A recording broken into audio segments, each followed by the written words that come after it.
Welcome to Real Talk of Real Business Pros podcast, the podcast that empowers you to win at work, at home, and in life. Your host is Jonathan Loudermilk, a multiple best-selling author, CEO, and creator of Smart CRM.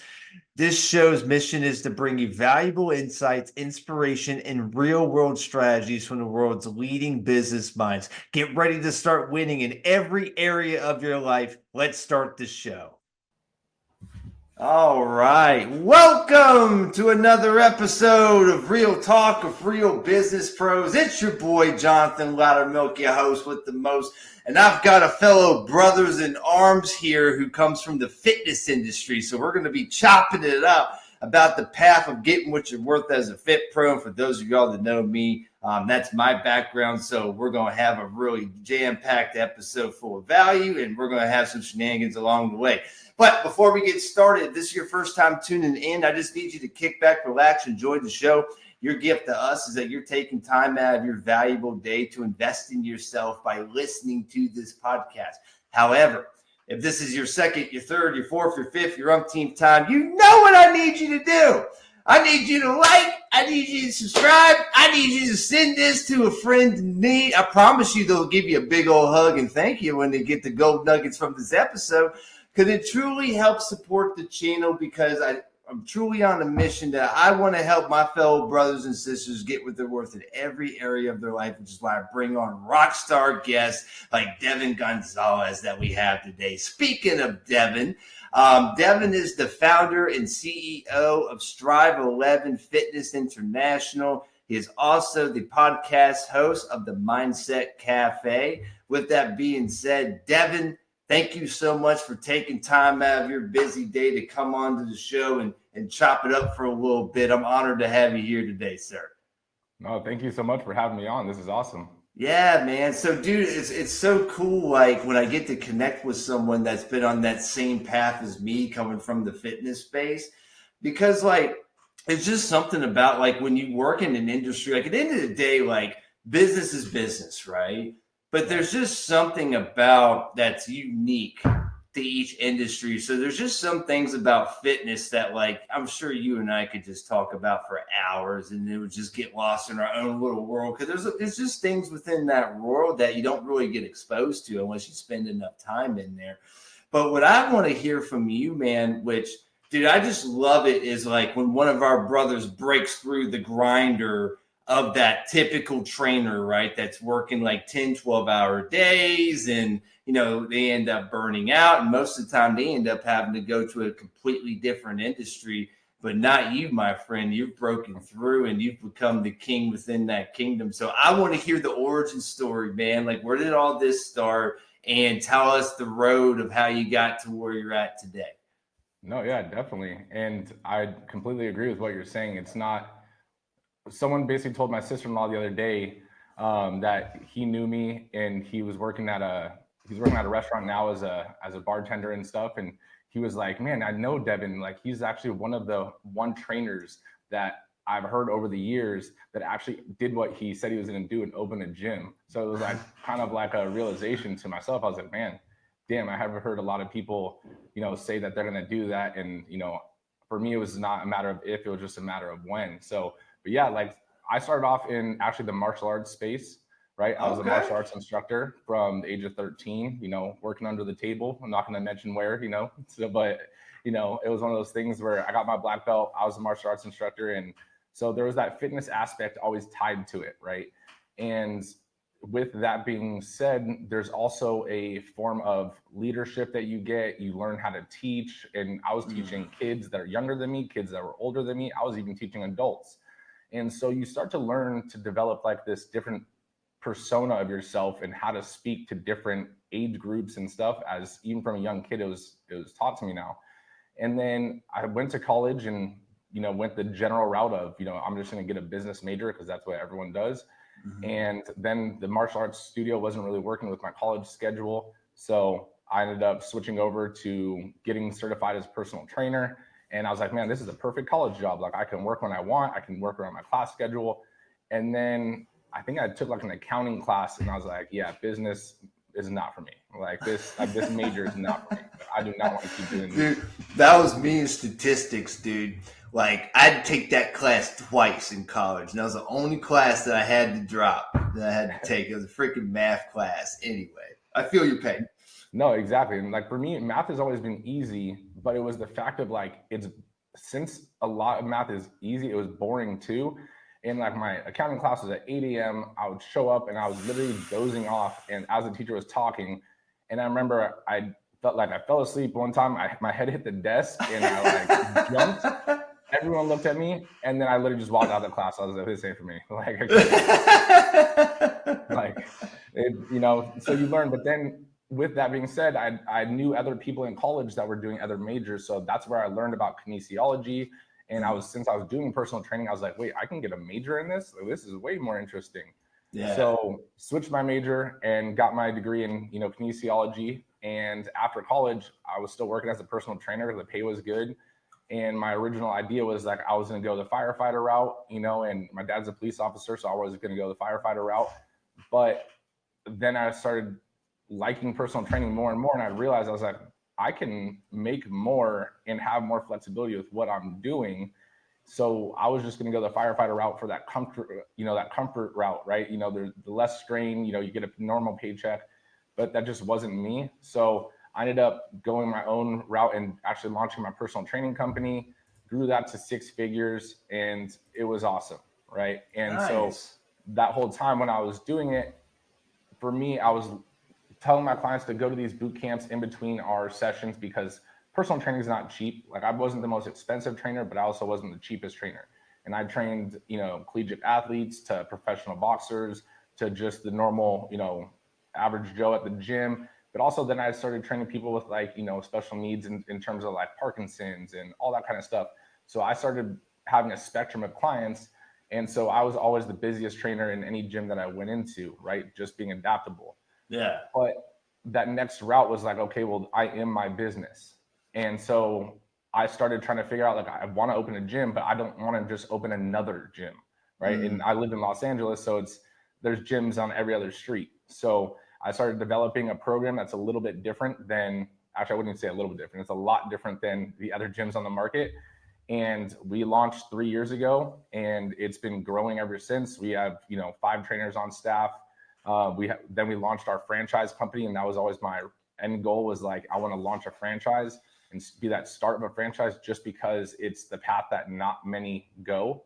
Yeah. Right. So, I mean, it's almost like a funnel, right? People become personal trainers, a little less become gym owners, and then very few launch franchises. So that's where I wanted to go, was that like path less traveled. But now we launched our franchise at the end of last year, and we're about to open up or get our first person in Dallas doing 3 units, and then we're going to be going into Tampa, Florida soon. So it's one of those things where it's still growing, after 3 years. Dude, so okay. So here's what I got. First of all, I got a lot of questions, but I want to start with this question first. So let's go back to when you're in that season, to where you're out of college and you're like, I got this fork in the road, right? Am I picking certainty or am I picking opportunity? And you pick opportunity, and then you go, oh, and then I built a 6-figure business. That was the gloss over moment that I warned you about before we started the podcast. I was like, you're going to say something, man, that's like, holy shit, but then you're just going to glaze over it. So I want to know the details. What was that process like going through building your first 6-figure business, especially from the coaching side of this? No, it was a learning curve for sure, right? And just like any business. And the thing that, especially as a trainer, is most trainers start off in like a corporate style gym, right? Mm-hmm. Like both of us did. And in the corporate style gym, you're taught to do things a certain way and only do it that way. And when you launch your own business, you realize that those rules are only set by that company. You could set whatever rules you want, right? So for me, it was one of those things where I was able to work more than an 8-hour day. My training schedule also, like I was booked back to back for 12 to 16 hours a day. Whew. Right. So like I was busy. I had people paying for basically being on a waiting list. So if someone canceled, I would text my waiting list. They would fill the spot. Oh, damn. Right? All right. There you go. it was one of those things where I valued the client more than I valued the money. And that's one of the things where I think that's where my business really took off too. And it's still a core value of ours, where I've had people pay, say, I'll pay double the hourly rate to take that slot. And I'm like, well, someone already has it. They're like, yeah, I'll pay you double. I'm like, sorry, I don't operate that way. Right. And so that held more weight. And that person that really wanted that spot ended up paying to be on the waiting list because they saw my core values. Right. So it's one of those things where you have to realize that you have to have core values and stick to them. But to be able to grow your business, you have to be adaptable, right? Especially as a pro in any industry, you have to be adaptable to your customer to a degree, right? Yeah. So normally with a corporate, gym, if someone cancels within 24 hours, they get charged, they lose a session. When you're charging $100 an hour, that's not always the most fun for someone just to lose $100. Right. So if someone, for me, I told them, look, communication's key. If you let me know it's not last minute, and even if it is last minute, if it happens one time, okay, no worries, I get it, things happen. But if it's an all the time thing, I am going to charge you. And if it continues to happen, I'm going to drop you as a client. Right. Like, and I'm dead and serious about it. And I've done it before. And they're like, okay, for sure. So my clients were always about communicating, right? So I was flexible. Someone canceled, I either filled it or I moved people down or I just worked out, right? I didn't get upset about it. Life happens. Right. Because the flip side, as a trainer, a pro, things happen in your own life and you may have to reschedule on a client, right? So if you're flexible with them, they're flexible with you. If you're not flexible with them, you're going to get an earful the next time you show up. That there's some gold in that right there, brother. You got to give the grace you want to be given. Exactly. You create an environment, right? So the environment that you want to have, and even though it's one-on-one, you're creating a community within your own personal training, like clients and everything. So it's one of those things where the community is built off of your relationships, your clients end up meeting each other, all that kind of stuff. So all of a sudden, if one client needs to come in at a certain time, I would reach out to another client, like, is it cool if you guys split the session? I'll only charge you both half the session, and then all of a sudden, yeah, that's fine, So there's ways you can play with it. But again, the more adaptable you are and the more outside the box you start to think, the possibilities are endless. So how much of a factor would you say that having core values in place has had in your ability to grow the business? Because, I talk to a lot of business owners. I'm sure you do too. You'd be amazed at how many of them don't even know what core values are, much less the ones that do, that are actually like living them and not just throwing words on a wall because like, oh yeah, like that's because it sounds good. You know what I mean? So I'd love to hear that from you. I think core values are pretty much a must, right? And the reason why I say they're a must is because you have your own personal core values. Whether you know what they are or not, you live by a certain code of ethics, right? And so the important thing when you're building your company's core values, they can't be that much different than your core values, right? So my core values are pretty much my gym core values, which are pretty much my franchise core values. The verbiage might change a little bit, saying we instead of I, and talking about franchise instead of gym instead of I, right? So those kind of verbiages change, but our core values is, strive for greatness, right? I don't settle for average. It's just not in my DNA. And I don't expect my circle to be okay with just doing average and just doing okay either, right? And then you have teamwork. I'm huge on team, which is about communication, right? And then I have respect. Respect goes both ways. For me, even with our gym, it's one of those things where my trainers must respect the clients. My managers must respect the trainers and the clients. My clients also must respect the trainers and the managers. It's a community, right? So if someone starts screaming and cussing out one of my trainers, I'll drop you as a member. Like, that's not acceptable. You're an adult, right? So it's one of those things where if that starts to come into your community, you got to realize that starts to bleed on into the rest of the floor. It's almost like blood in the water, right? So it's like, you got to take that out of the equation if necessary, or just the person might be having a bad day, talk with them. It's a one-time thing. Like, look, that's not acceptable. Go home today, come back tomorrow. And that's what it is. But if it's something that happens more than once, or if it's just unacceptable behavior, like, look, this ain't the spot for you. But I've signed someone up before and canceled their membership the same day. Right. So it's just, sometimes that's what you need to do. But if you're only valuing the money, then again, you're not going to build that community and that strong foundation. right? And then our next core value is, impact, right? My goal, this is my biggest core value. My goal here is to have the biggest positive impact while I can, because the only thing that you leave this earth with is basically the impact that you've left on others, right? And the positive feeling that you've been able to instill and the lessons you've been able to teach other people, right? And then the vision, my circle and my team must also believe in the vision. If you don't believe in the vision, look, no worries, but this isn't the team for you, right? And then the last one is lead by example, right? I'm not a person that just talks the talk. Like, I'm the same. If I'm in the gym, the bathroom's dirty, I'll clean the bathroom. Like, I don't tell my trainers, oh, the bathroom's dirty, go clean it. No, clean it. You see it dirty, do it, right? Dude, it's so funny you bring up the members with that because, dude, it's so true with the culture. Like, I can't tell you how many gyms I take over where, like, basically everyone was treating it like their bedroom and they were all like 9-year-old children that like didn't want to clean their room. So like all I had to do was just lead by example on like putting stuff away and then just create a culture of accountability. And then over the next few months, all of a sudden members and trainers were putting their stuff away. And all it took was one person just leading by example. But I will share this when you brought up kicking out members. So the last member I remember kicking out, I'll never forget, I was a fitness manager at this gym called Texas Family Fitness. And it was a Friday. And you know Fridays, man, they're pretty slow for the most part. And I mean, it was like 3:30 or 4. I think I was working till like 6 that day. And there was this couple in there working out. Like the guy was bench pressing and the girl was like right by him and she was kissing his belly button while he was bench pressing.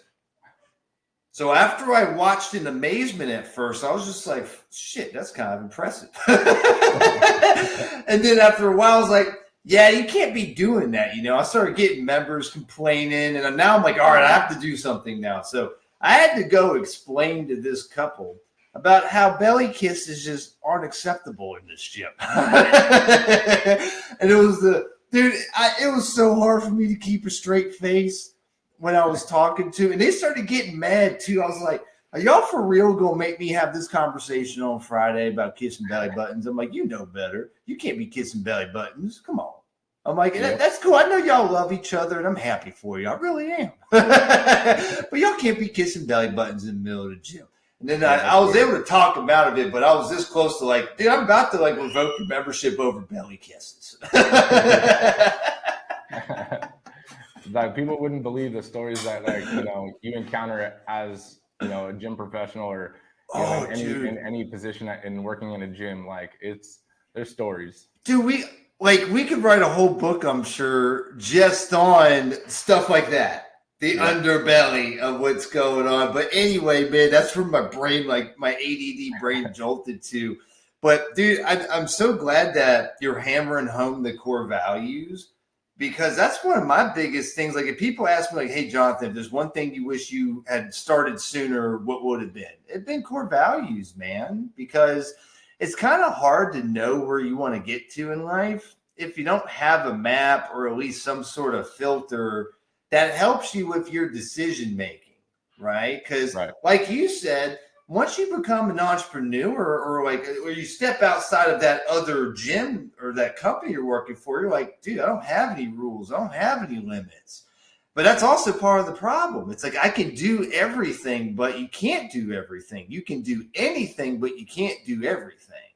Right. So how do you figure out what things to do? Well, I think in the beginning, first I want to touch back on the core values real quick. I think one thing to do, like if you don't have core values, or not that you don't have core values, if you don't know what your core values are, right? Think of just the few basic things, right? Everyone respects, each other should, right? Think of the basic things like that and then put them into a paragraph. And so you can have that for your team, but also make sure that you're living by that same thing. Mm-hmm. But then a way to make it easier for your team to remember, if you didn't catch on to when I was explaining the core values, it actually spells out strive, right? So it's strive for greatness, teamwork, respect, impact, vision, and then example, right? But at the same time, it doesn't have to be your company name, right? So, but you can create a words that at least your team knows the few, right? Mm-hmm. The few core values. But going into the basically becoming a new entrepreneur or launching a business or becoming a fitness professional, whatever the case, like you may not know everything, and that's okay. You have to have the humility to realize that you don't know everything. I don't know everything, and I'm at a lot later stage in my entrepreneurship than I was, 10 years ago when I just launched my business and I left the corporate side. But at the same time, like I'm still growing, right? As every entrepreneur is. But also, I'd rather hire someone that is better at doing, let's say, creatives or marketing or whatever the case. But in the beginning, that those financial aspects might not be there and make sense for you to hire someone. So you got to kind of learn the basics, right? So that you can continue to grow. But then you realize that what is your zone of genius and who do you need to start your first hire? Like, what are the tedious tasks that can just get taken off your plate and free up some time? Right? Answering back emails and, setting appointments and all that kind of stuff. Like I have a VA that basically does our calls and, she does the 3-day passes for the gym. And we're actually building out another section of the franchise company. And I mean, there's so many things that are going on with the franchise company that's different than the rest of them. But it's one of those things where you have to realize like you have to fill all the hats in the beginning, but that doesn't mean you're the best at filling all the hats. And if you think you are, you're holding yourself back. You're going to hit a threshold. Right. So you're going to have to try to do everything and see what works, what doesn't work, but then realize that you don't need to do everything and slowly start to replace yourself so that you can stick to what you like to do. So that's actually the next question I was going to ask you. You beat me to it. So let's talk about that transition into the scaling side, right? So we just talked about the growing the 6 figures and doing all the things. And then from there, you started transitioning into your gym, and then from your gym, you transitioned into your franchises. Talk to me about the transition to the gym, and then let's talk about the transition from taking those gym operations and systems, and then how you move that into the franchise play that you definitely have. So talk about the process getting into the gym from the solo trainer. Yeah, so basically for the gym itself, switching from, being just a trainer to launching the gym and what Strive 11 is, one of my clients, right, I helped him do a bodybuilding show and he was starting to go in the personal training route. He was starting to create his own brand. And then I was like, look, why don't you just partner up with me? This is my idea. This is the program. Like it's, there's nothing else like on the market. He was working for another boot camp. And he was like, okay. I was like, I know you have a career right now. Like you work at a hospital as a physical therapy aide, but like I'm going to end up dropping my whole 6-figure business to do this because I can't just do like, that's the thing about being a personal trainer is like, you can't necessarily have other personal trainers just do your stuff because then again, they kind of just the clients swap over. And that's the sucky thing about just being a personal trainer, right? It's different if you have a personal training studio and stuff, but just personal trainer, that's the kind of one caveat that sucks. But all my clients ended up signing up for the gym, so I wasn't worried about it. But I told him, I was like, look, we're going to bootstrap this, right? And so we have an investor, right? And he invested into us. He was actually, that was one of the things with my business partner too. Like he was really good friends with them. I was like, if you can get us a meeting, all three, I'll sell the idea. Right? You don't have to do anything. You just need to make the connection and then be willing to do half the sweat equity with me and we'll go 50-50. And he was like, done. And so I sold him on the dream, him on the vision. And we had the meeting, the investor was like, dude, like, I'm in, like, just tell me what you need. Right. And we launched the gym and I told him, I was like, look, we need room for error. I told this to my partner. I didn't tell this to the investor. But I was like, we need room for error, right? Like the amount that we had asked for already covered the room of error, right? Yeah. But I told him, I was like, I knew this is how it happened with my personal training. Like you need to try stuff and you're going to break stuff. You're going to have to switch stuff. So for example, like we had a heart rate system that it sounded good, but then it ended up not being the right system. The members couldn't use the belts outside. The system always broke, stuff like that. So we ended up having to switch systems. And the other belts that we had sold, 200 members, they couldn't use it anymore, right? So we replaced all those. So we had to buy belts from the other one and give them to the new member or the members to replace them. We didn't have to do that, but that's something that again was kind of in our core values of, look, it was our responsibility. We did this. like you already bought it. Like, it's on us. Like, we'll take that loss. Right. So, which again holds a lot of respect when you do certain things like that. You take responsibility for the switch, you take responsibility for the mess up. But for the first 3 months, it was just me and him working, 18 hours every single day, basically just running the gym. Like, yeah. And it was to the point where it was during COVID. Like, this was during COVID time. Like, oh, wow.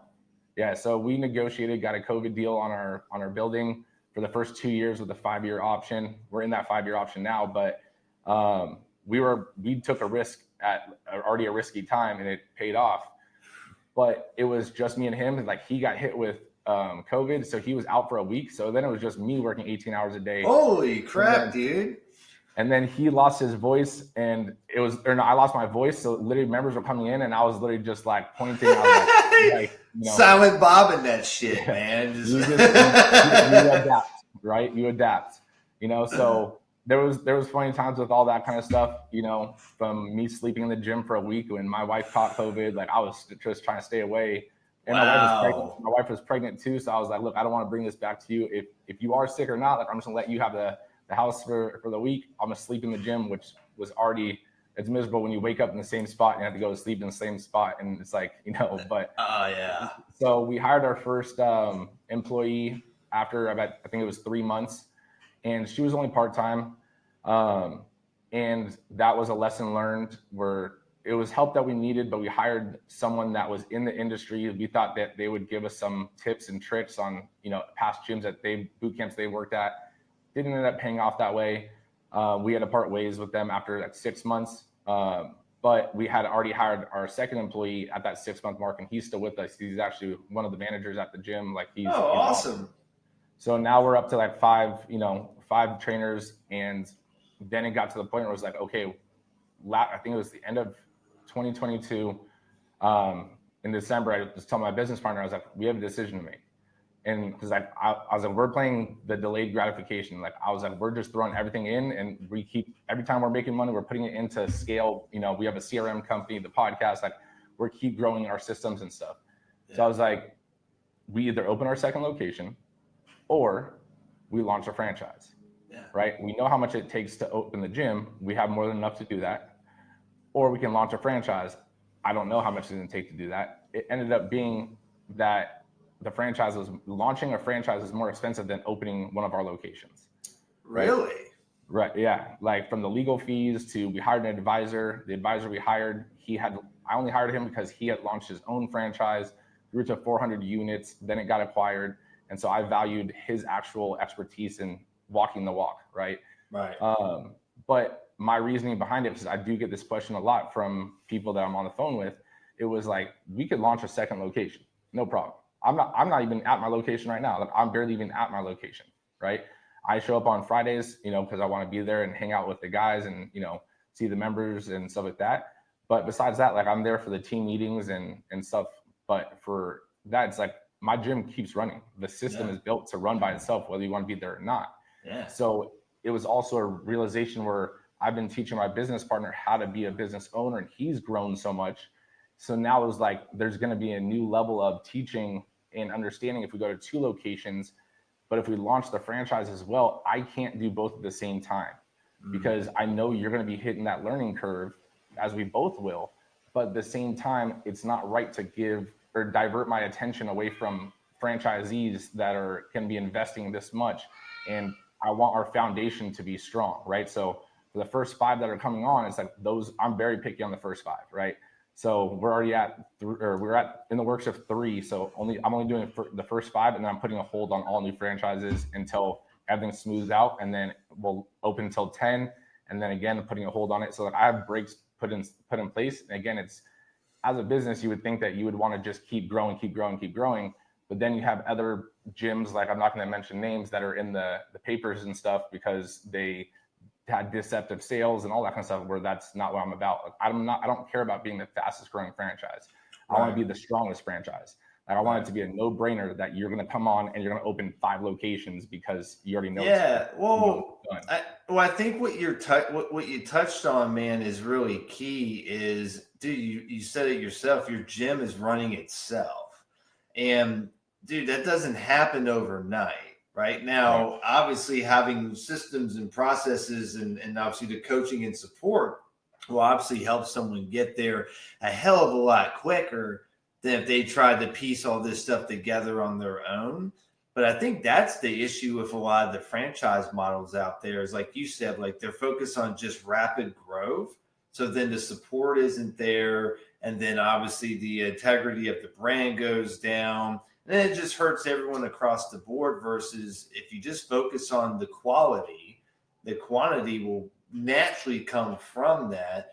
And dude, I don't know of one fitness business owner that would not get it absolutely excited at the idea of having a gym that's like truly running itself at the end of the day. So let's talk a little bit more about that, man. Like, how have you designed your gyms and your systems to really be focused on creating that type of business model? Because clearly it's important to you, which is why you created it in the first place, so that you could actually have freedom to go do the next thing. No, definitely. I mean, our program at Strive 11 Fitness, like just the general program, if you were to categorize it, it would be a boot camp, right? But that's just because there's not another system. That ours basically blends boot camps with personal training with big box gyms. If you blended them up, that's what we would be, right? So what I mean by that is we don't have class times, right? So that's the biggest like mix up when everyone's like, but you're a boot camp, so what classes do you have? I'm like, no, we don't have class times. Like, what do you mean you don't have class times? Our program basically works where a member shows up just like a big corporate gym. They can work out at any time during our operating hours, right? We always have 2 trainers on the floor that are basically running the workout. The workout's going nonstop. So when a member walks in, they get shown the warm up, which is usually 2 exercises. And then the members can take their time, stretch out. They'll do the 2 exercises for reps. And then it's usually body weighted exercise, nothing crazy, right? When they're ready, they'll let one of the trainers know. One of the trainers will put them into one of the 11 stations. And that's where the 11 from Strive 11 comes from. Even though we like to like tell, like our members will make up different sayings and different like metaphors and stuff just to mess with them.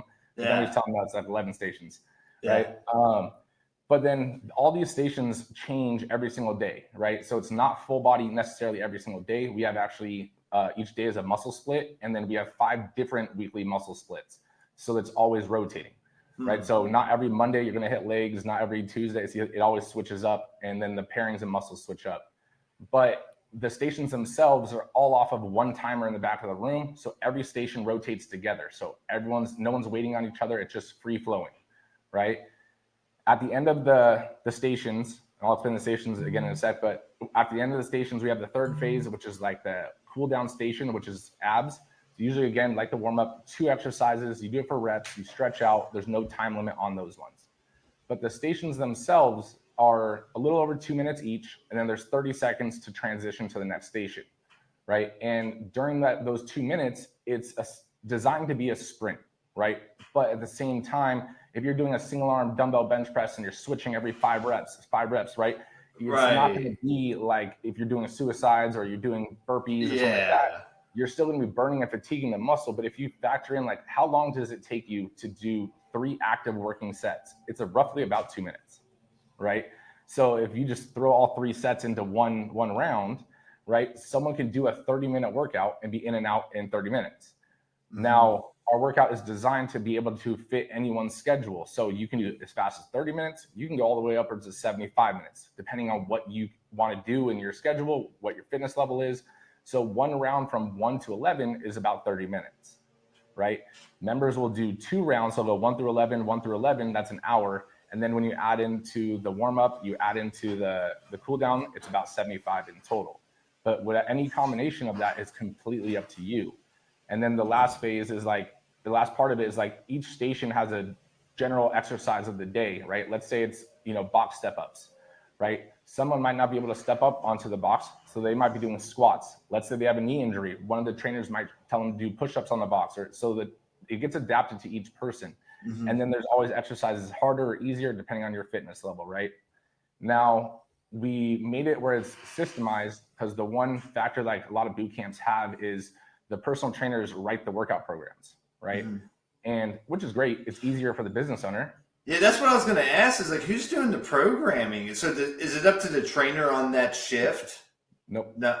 Okay. No. How's it work? So this is where it gets, and some people that, if you're coming from a personal training side and you want to open up, Strive, that it might not be the fit for you, because personal trainers have this like sense of self in their workouts, and they don't want to, and they kind of get tied to it, which is completely okay. But at the same time, when you're trying to operate a business, you have to look at it from a different lens, right? So all of our workouts for 2024 are already written out, right? So we've already written out all 2024 workouts. We have 4 TVs that are around the gym, and all of them have demonstrations of what the exercises are on a loop. So like a franchisee, or even for our location, you basically go to the folder, you choose what day, what month, what day it is, and then it pops up on the TV, and it has it for all the TVs, right? That way, as a business owner, you have 5 trainers on staff. Let's say, you have 4, you have 8, whatever your case is. You're going to have one trainer that writes better workouts than another trainer, right? And this is what you hear a lot. And then you'll have busier classes and slower classes, because members will come to the trainer that they like their workouts, not to the other trainer that they don't like their workouts, right? And you don't want that fluctuation as a business owner. Remember, you're a business owner at the end of the day. Yes, you're a gym owner. Yes, you're a fitness professional, but you are a business owner. And so it's one of those things, how do we alleviate that? And so we write the workouts. So no one knows if I wrote the workouts, my business partner, one of our trainers, right? We let them collaborate on it when we start, or the end of the year, we start writing out 2025s. We all put pieces into it, right? Mm-hmm. But no one knows who wrote the workouts, and we don't write whose name's on the schedule of teaching today and stuff like that. So members are showing up and they're signing up because of the program. They love the program itself, and that's why they're there. But that's the gold nugget right there, man. Because the biggest issue in the fitness space is it's a relationship game. So if you lose a trainer, you could lose $10,000, $20,000, $30,000 a month worth of business with that too. So by you taking out, not making it about them, but making it about what I call the source, which is in this case the program, the core values, the culture, then once again, then you don't have to have that risk of building it around the staff. And if you piss off that staff member, what happens then? Right. And then, if they want to take clients and go personal train them on the side, like, you can't compete with our rate, right? Like, your 2 of your hour sessions are going to be more expensive than an entire month with us. Right. So that's the one thing that, it does kind of protect the business owner. If a trainer leaves, the members don't follow them because they signed up for the workouts themselves, not for the trainer. They refer their friends, they do all that kind of stuff because the energy that the trainers provide. But again, you can bring on another trainer that has just as good of energy. Well, especially if like you put a really great manager in there that like knows how to be the mayor of the club, right? Then it doesn't matter even more so, because as long as that manager has a relationship with each person, which I would think they would be able to handle based on the volume of each one, they could handle those relationships. Like that's just another retention piece right there. Yep. And then the cool thing that since we're not a personal training gym, if our trainers did want to do personal training on the side, or let's say they have their own personal training business, right? As long as they're not running boot camps or anything like that, go for it. Like I've even helped some of our trainers, like their clients on the outside, like how do you scale that, right? So that's what they're doing on the side. Or one of our manager, he wanted to do cupping, and I was like, hey man, like that's all you. Like we can send out an email memo and everything. Like, I got you, right? So it doesn't contradict anything that we're doing, and same time, like we're here to help each other, right? So it's one of those things where there's a lot of play with that, but at the same time, we got to make sure that the business is protected. So if you start doing boot camps and stuff, then I'm gonna let you go. Right. Well, dude, at the end of the day, like, it's business is business, but I think as long as, like you said, it's like, what's the win-win-win? Right. Like, here's what the company needs. Here's what you need. Here's what the client needs. Let's figure out what the win for everyone across the board is. And, there's always a solution if all parties are looking for that same conclusion, to say the least. So, exactly. Dude, I think it's great, Devin. Man, this has been awesome. I definitely want to learn more about your business model as you're doing this. I think you might have pulled a Terrence Howard, man, and cracked the code. So what's a great way for people to connect with you, find out more, maybe someone out there who's interested in, stepping into the fitness space and wants to be able to have a great vehicle to get them there? What's a great way for people to connect, follow you, and do all the things? Yeah, so most of my social media handles are Devan, Devan .Gonzalez with 2 Z's on all my social medias. But if you want to learn more about the franchise itself, you can go to strive11fitness.com/franchise. Awesome. Well, Devin, dude, thank you so much for coming on the podcast. I know we had to reschedule before and then we had to line up times, but man, this has been an awesome episode. What a wonderful treat, man. I had no idea that you had the background in fitness and everything, man. So it was a pleasant surprise today, dude. I appreciate you coming on. No, thank you so much for having me on, man. It was awesome. Yeah, man. So awesome. Well, for y'all tuning in, make sure you go out there, be like Devan Gonzalez, and go get with your worth, baby. Yeah. And that's a wrap for this episode of Real Talk of Real Business Pros. Thank you so much for tuning in and being a part of this journey with us. We hope today's episode inspires you to take your career, relationships, and personal life to new heights. Don't forget to subscribe on your favorite podcast platform so you never miss an episode. Until next time, keep on getting what you're worth.